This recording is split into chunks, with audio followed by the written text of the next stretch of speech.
কথিত শয়তানের নিঃশ্বাস ব্যবহার করে অপহরণ করা হয় 4 বছরের এক শিশুকে। অপহরণের এক সপ্তাহ পর ঢাকার কেরানীগঞ্জ থেকে ওই শিশুকে উদ্ধার করেছে র্যাব-4।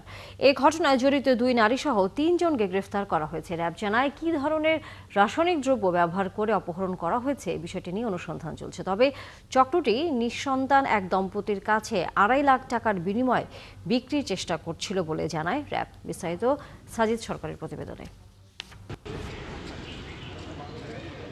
ক্লোজ সার্কিট ক্যামেরায় ধারণ করা ফুটেজে দেখা যাচ্ছে হাতে ফাইল নেয়া লুঙ্গি পরা ব্যক্তিটি এই শিশুর নাকে হাতের ছোঁয়া দেয়া মাত্রই বিনা বাক্য ব্যয়ে তার সাথে চলে যাচ্ছে।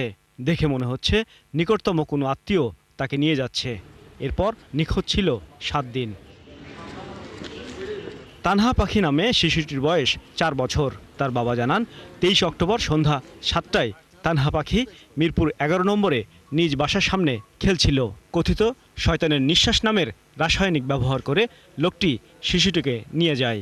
দরবেশে যে একজন ফোন দিছিল, কিন্তু উনি যে আমার মেয়েকে ওনারা নিছে এরকম কোনো কিছু আমাকে বলেও নাই, স্বীকারও করে নাই।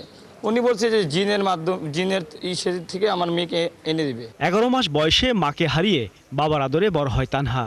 বলেন, নিখোঁজের পর দরবেশ পরিচয়ে এক ব্যক্তি ফোন দিয়ে জানায় গায়েবী শক্তির মাধ্যমে নেওয়া হয়েছে তানহাকে। ধাপে ধাপে ওই পরিবারের কাছে নেওয়া হয় বেশ কিছু টাকা।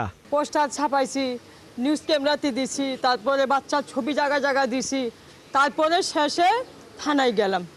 থানায় নিখোঁজের অভিযোগের পর অপহৃত তানহাকে উদ্ধারে পুলিশের পাশাপাশি মাঠে নামে র্যাব। বিভিন্ন জায়গায় অভিযানের পর ঢাকার কেরানীগঞ্জ থেকে মূল হোতা স্বপন সর্দারকে আটক করা হয়। এই ঘটনায় জড়িত তার 2 স্ত্রী বিউটি এবং নার্গিস বেগমকেও আটক করা হয়। নিঃসন্তান দম্পতির কাছে একটা বিক্রির প্রক্রিয়ার 2.5 লক্ষ টাকার বিনিময়ে করে, এটা তাদের দ্বিতীয় স্ত্রী যে আমাদের এই পল্লবিত অবস্থা সে আমাদের কাছে স্বীকার করেছে। আমাদের কাছে প্রাথমিকভাবে মনে হয়েছে, আমরা প্রিভিয়াস কেস স্টাডি করে দেখেছি, প্রাথমিকভাবে মনে হচ্ছে অবশ্যই এটা সে কোনো না কোনোভাবে আবিষ্ট হয়েছে। এভাবে অপহরণ করে চক্রটি নিঃসন্তান দম্পতির কাছে শিশু বিক্রি করে। এই অপহরণে কী ধরনের দ্রব্য বা রাসায়নিক ব্যবহার করা হয়েছে তা ফরেনসিক প্রতিবেদনের পর নিশ্চিত হওয়া যাবে বলেও জানায় র্যাব। সাজিদ সরকার, 71, ঢাকা।